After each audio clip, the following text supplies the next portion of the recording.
오늘은 1월 마지막 주일이면서 또 설 명절 연휴가 끼어 있는 그런 주일이기도 합니다. 그럼 명절 잘 보내셨습니까? 네. 우리 앞뒤좌우 옆에 계신 분들께 새해 복 많이 받으십시오. 인사 한번 나누실까요? 네, 새해 복 많이 받으십시오. 네. 1월 1일 새해가 시작이 되었는데 또 우리 동양권에서는 또 이렇게 일종의 보너스처럼 이런 설 연휴를 통해서 또 우리의 삶을 다시 한번 돌아보곤 하는 그러한 특혜를 누리는 것 같습니다. 옛 성현들은 이 설날을 이제 원단이라고도 이렇게 불렀는데요. 말 그대로 새해 아침, 설날 아침이라는 뜻을 갖고 있습니다. 그런가 하면 이 설날에 좀 새로운 마음을 가지고 좀 몸을 조신하고 삼가라고 하는 의미로 해서 삼갈 신자와 날일자를 써서 신일 이렇게 부르기도 했습니다. 이 원단과 신일이라는 말을 이렇게 결합해 보면 새해 첫날 그 아침을 정말 조신하고 또 삼가하면서 경거망동하지 않고 차분하게 지내는 것이 한 해를 시작하는 그런 의미로 또 올 한 해를 살아갈 때 잘 살아갈 수 있는 그러한 길이 된다라고 하는 그런 교훈을 갖고 있습니다. 이렇게 명절 한가운데 또 차분하게 또 한결같은 마음으로 예배의 자리에 나오신 저와 여러분 가운데 우리 주님의 한결같은 은혜와 또 평화가 함께 하시기를 바랍니다. 요즘 명절 풍경이 많이 바뀌어서 예전에는 이제 대가족들이 흩어졌던 대가족들이 함께 모여서 또 함께 음식도 나누고 정담을 나누고 세배하면서 이랬는데 요즘은 좀 추세가 많이 바뀌었죠. 거꾸로 역귀성객도 많이 늘고요. 그래도 어쨌든 이 설날이라고 하는 명절이 되면 아무래도 명절의 분위기가 절로 나는 것 같습니다. 명절에 이 풍성함을 더해주는 것은 뭐 사람과 사람들이 만나는 것도 있겠지만 무엇보다도 풍성한 명절의 음식에 있습니다. 요즘 명절 상 차리는데 남성들도 이렇게 두 손 걷어붙이고 많이 참여하긴 하지만 저도 음식을 좀 만들어 보겠다고 좀 나섰다가 걸리적거린다고 막 뒤로 물러가라고 그렇게 해서 뒤에 또 물러나 앉곤 했습니다. 그런 거 보면 아무래도 아직까지도 이제 음식을 만들고 장만하는 일은 이 여성들의 특별한 일이고 또 몫이기도 합니다. 아무래도 큰 비중을 차지합니다. 그러다 보니까 많은 주부들이 이 명절 증후군에 많이 또 시달리고 또 고생을 하기도 합니다. 여기 앉아 계신 분들 가운데도 또 명절 지나면서 많은 스트레스와 고생들 하셨을 것 같은데요. 참 많이 수고하셨습니다.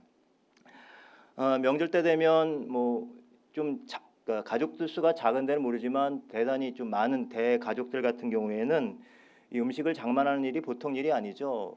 아침에 전을 부치고 지지고 또 여러 가지 음식들을 만들어 나가는 일들이 굉장히 큰 일이라 그래서 뭐 큰 집부터 작은 집, 뭐 셋째, 넷째까지 함께 모여서 이렇게 일을 하는데 간혹 그러다 보면은 조금 깨 바른 그러한 분들은 이제 택배로 그냥 툭 붙이고 좀 늦게 오거나 이럴 때 그래서 이제 형제간에 좀 의가상하기도 하고 또 불편한 마음을 토로하기도 하면서 때로는 이 명절 분위기가 망쳐지기도 합니다. 이런 섭섭한 마음과 서운한 마음들이 교차하는 그러한 시기이기도 하죠.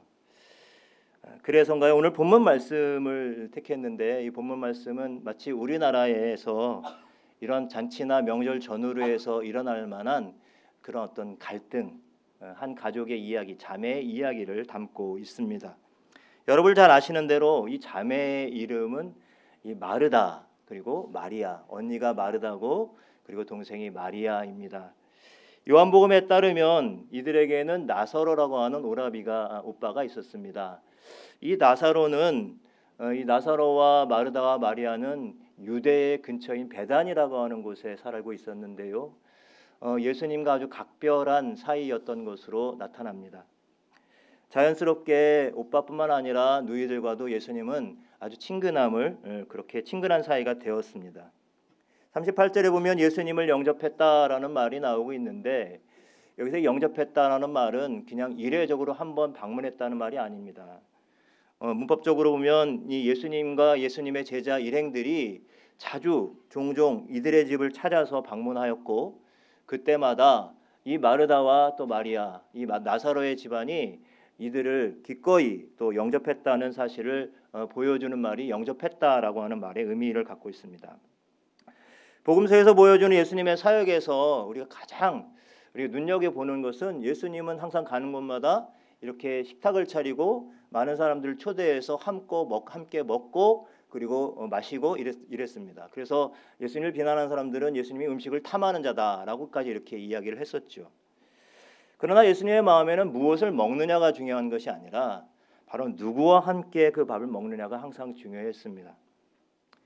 예수님이 차려놓으신 또 예수님께서 함께 하신 식탁의 자리의 특징은 사람과 사람 사이를 가르는 차별과 편견이 없이 모든 사람들이 환영받고 함께 먹고 떡을 떼고 마시는 그러한 밥상 공동체였습니다. 그 밥상에서 죄인도 세리도 과부나 그리고 고아도 한 상에 둘러앉아서 먹고 마셨습니다. 그런데요, 여러분, 어떤 밥상이든 저절로 차려지는 법은 없습니다. 뭐 요새와 같이 뭐 이렇게 주문해 갖고서는 배달해 갖고선 배달 앱이나 이런 걸 통해서 주문해서 먹는 일도 없었겠거니와 마치 이 설날 밥상을 주부들의 희생을 통해서 잘 차려지는 것처럼 예수님의 이 식탁과 예수님의 밥상은 항상 누군가의 구체적인 그러한 손길과 봉사와 섬김이 있었다는 것, 이것은 충분히 우리가 짐작해 볼 수가 있는데요. 바로 오늘 그 한 인물이 본문에 등장하고 있습니다. 구체적으로 섬겼던 그런 섬김의 대표 인사로 이렇게 우리가 알고 있는 바로 마르다였습니다. 한두 번도 아니고 여러 차례 예수님과 또 예수님의 제자들 또 그 외에도 여러 손님들을 접대하는 일, 이것이 여러분 그렇게 쉽지만은 않은 일이었을 것입니다. 근데 마르다는 예수님과 예수님의 제자의 일행을 위해서 기꺼이 음식을 장만하고 그들 위해서 대접했습니다. 여러분, 오늘날도 교회 공동체 안에 이런 마르다와 같은 분들이 많이 계시고 또 많이 필요하지요. 기꺼이 손을 걷어붙이고 다른 이들을 섬기기 위해서 구체적으로 그렇게 나누는 그러한 손길들 말입니다. 실제로 예수님의 일행은 예수님과 12제자 이렇게 하면 13명 정도로 우리가 예상해 볼 수가 있는데, 사실은 이것도 적은 인원이 아닌데 오늘 본문 말씀을 살펴보면, 앞뒤 10장에 있는 말씀을 살펴보면 사실은 이 13명보다 훨씬 더 많았을 가능성이 높습니다. 왜냐하면 예수님께서 오늘 10장의 초반에 보면 70명의 제자를 둘씩 파송하는 장면이 나옵니다. 그러니까 예수님의 제자들은 적어도 12명으로부터 70명까지 다양한 제자들이 예수님과 함께 하나님 나라의 운동에 함께 참여하고 그렇게 따라다녔다는 것입니다. 그런 이유로 해서 아마 예수님의 제자의 일행은 13명으로부터 70명 사이에 수십 명에 이르렀을 것입니다. 그러니까 만약 마르다가 손님 대접을 해야 되는 그러한 사람은 최대 수십 명까지 갈 수 있었던 것이죠. 당연히 많은 사람들을 접대하려다 보니까 분명히 일손은 턱없이 부족했을 것입니다. 이런 가운데서 분주할 수밖에 없었던 그 마르다의 마음이 충분히 이해가 되기도 합니다. 게다가 오늘 두 자매의 이야기는 그 바로 앞에 예수님께서 정말 이웃을 위해서 자신을 아낌없이 어떤 위험 속에서도 이웃을 섬기는 일이 너무나도 중요함을 그렇게 가르쳐 주셨던 선한 사마리아인의 비유 이야기가 나오고 있습니다. 바로 그 이후에 이 마르다와 마리아의 이야기가 등장하고 있습니다. 또한 중동의 문화 속에서는 손님들을 이렇게 환대하고 그리고 접대하는 것이 아주 당연하고 상식적인 일이었습니다. 그렇게 보면 여러 가지 면에서 마르다뿐만 아니라 그 동생인 마리아에게까지 사실은 집주인으로서 손님을 영접하고 손님을 정성껏 접대해야 되는 그러한 책임이 분명히 있었습니다.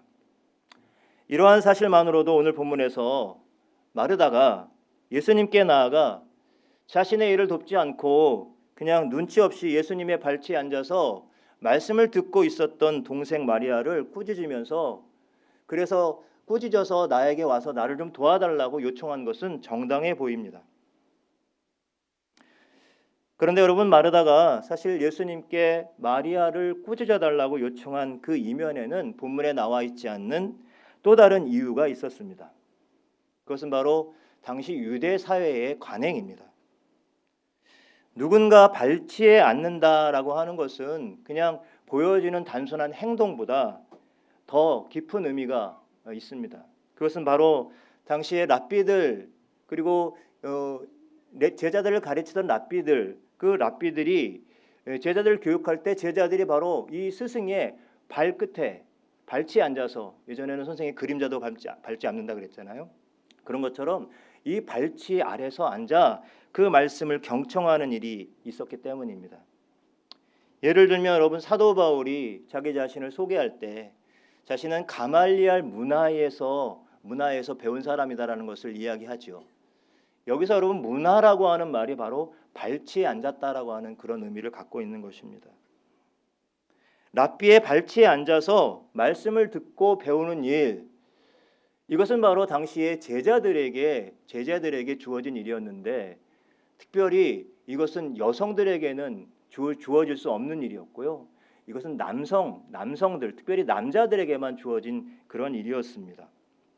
그런데 바로 이 얼토당토한 일을 마리아가 지금 하고 있는 것이죠.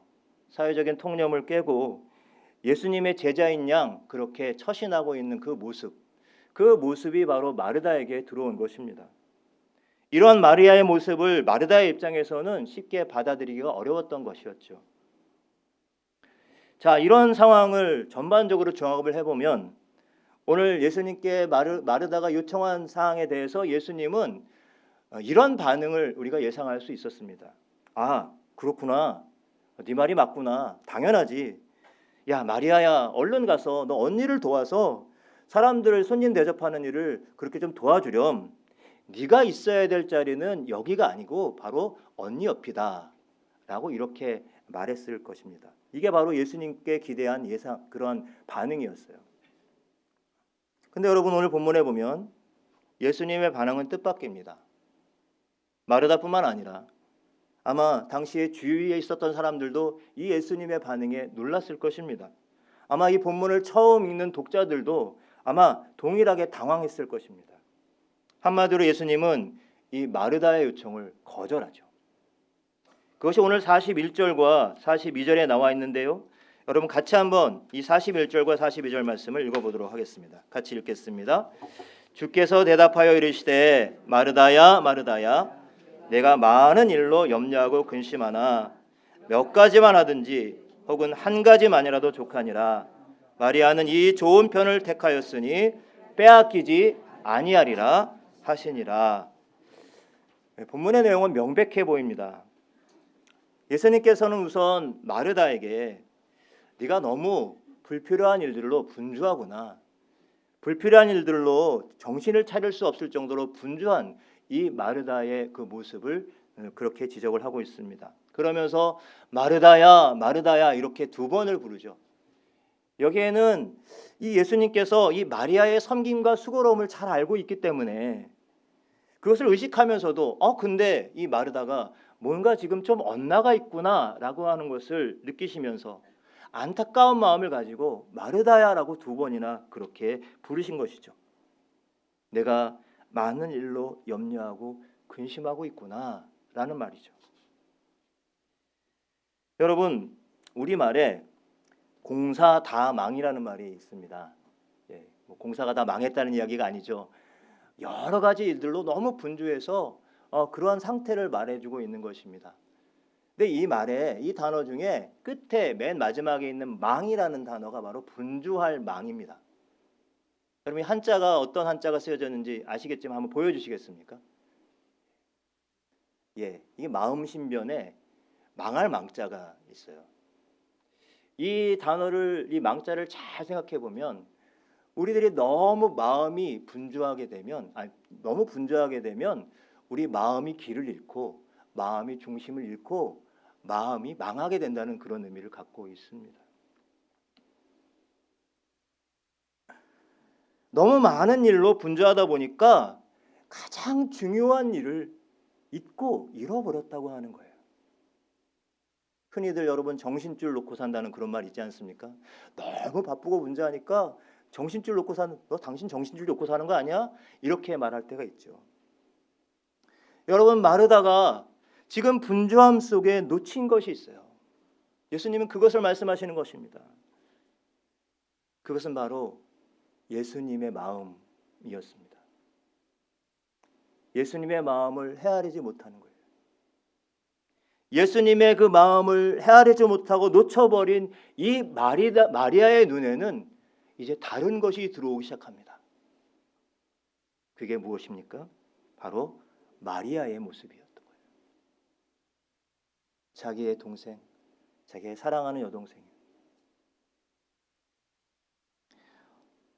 많은 심리학자들은 인간의 어리석음 중에 가장 치명적인 것이 자기 중심성이라고 그렇게 말을 합니다. 우리는 누구나 자신의 생각과 자신의 마음, 어떤 틀, 요즘은 영어로 프레임이라고 그러죠. 그런 틀을 갖고 생각하고 사고합니다.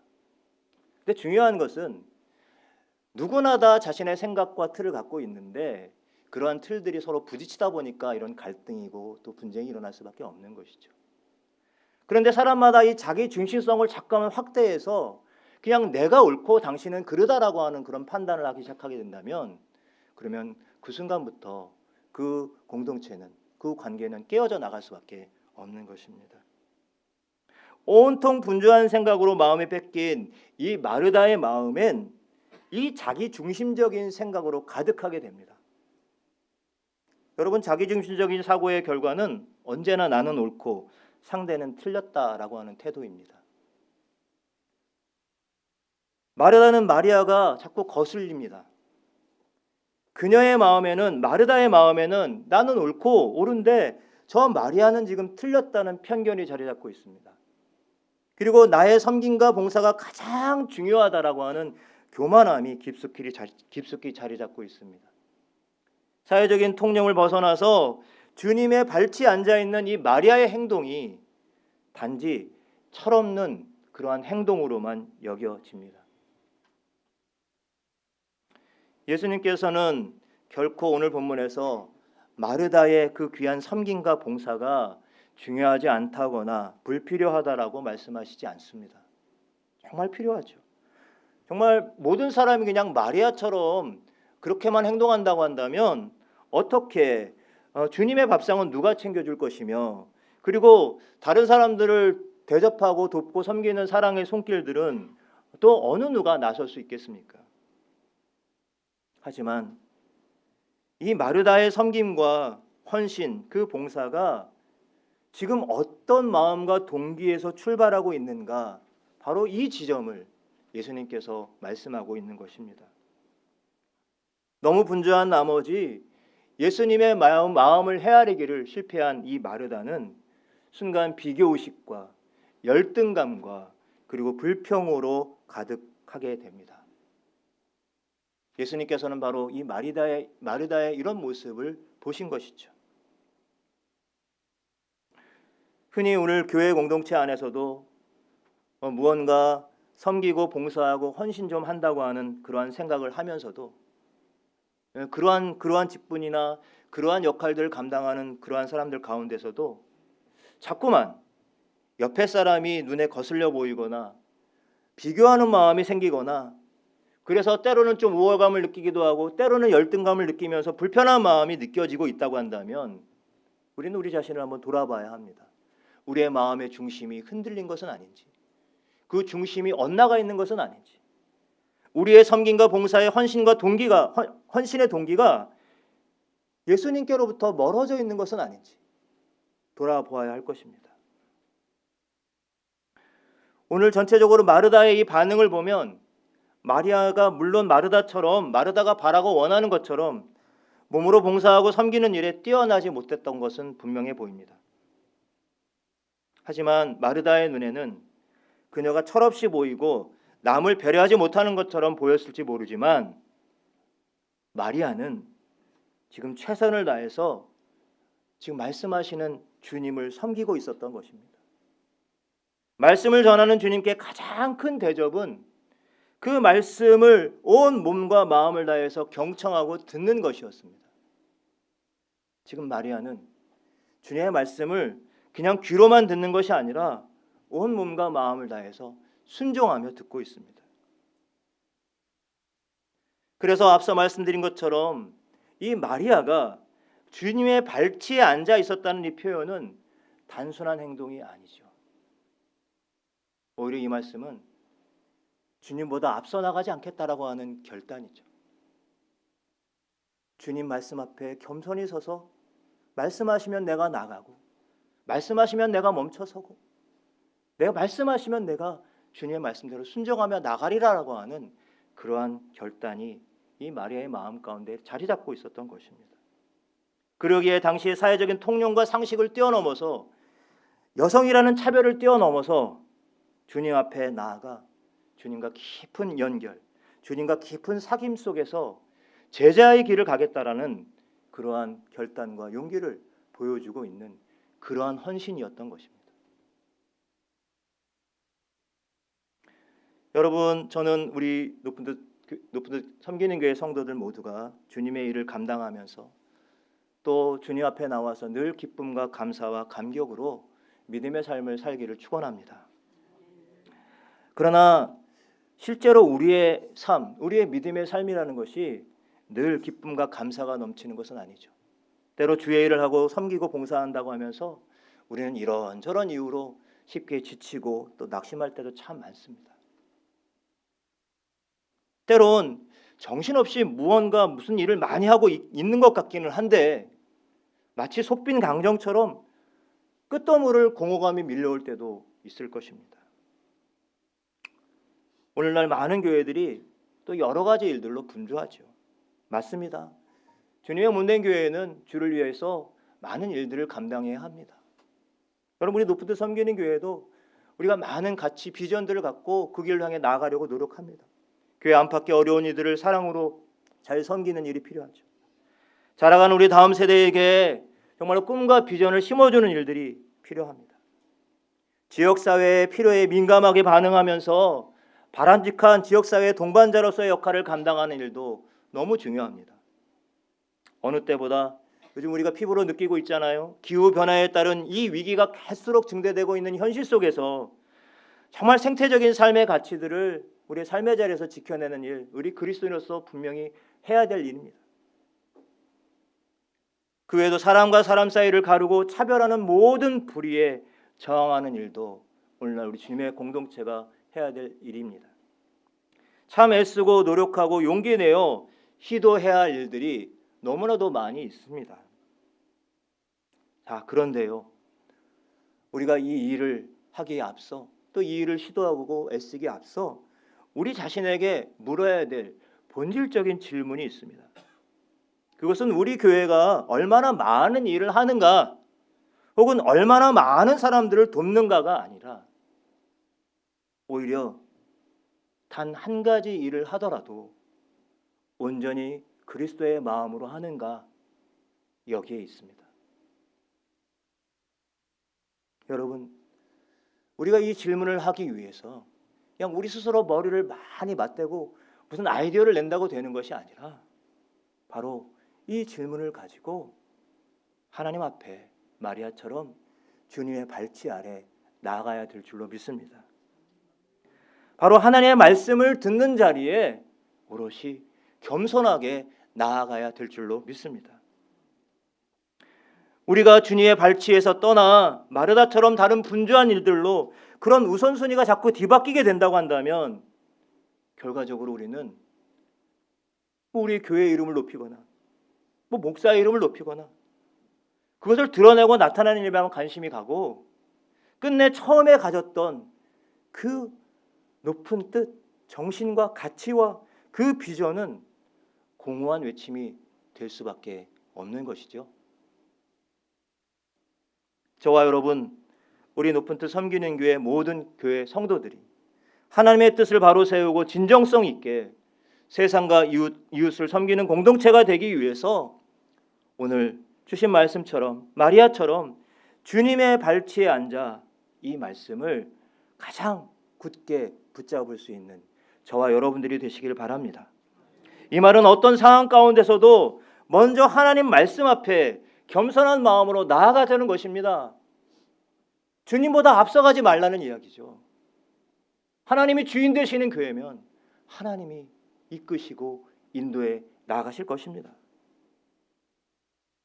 우리가 주님의 말씀을 듣고 주의 말씀에 깊이 연결될 때 비로소 우리의 섬김과 우리의 나눔과 우리의 헌신도 진정성을 갖게 될 것이고 그로 인해서 우리는 쉽게 지치지 않고 포기하지 않고 날마다 매 순간마다 기쁨과 감사함으로 주의 일에 충성을 다할 수 있을 줄로 믿습니다.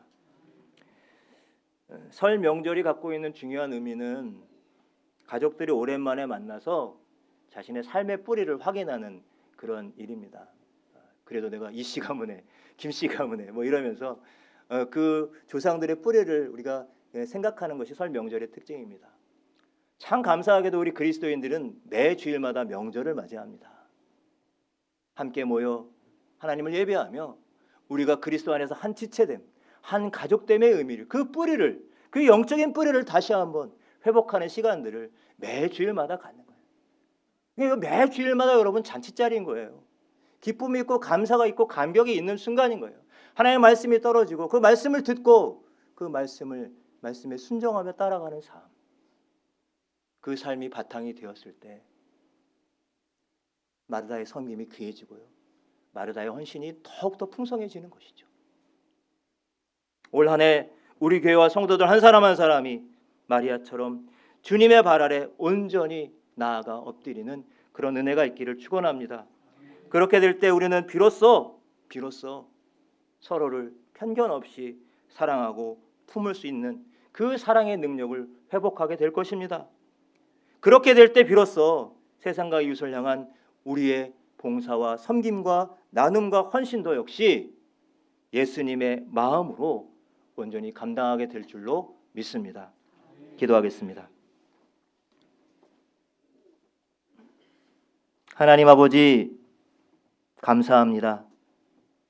설 명절 연휴 들떠있는 분위기 속에서도 차분한 마음으로 주님 앞에 나와 예배드리는 우리 성도들에게 올 한 해 한결같은 기쁨과 감사한 마음으로 하나님을 예배하는 그 은혜와 복을 허락하여 주시옵소서.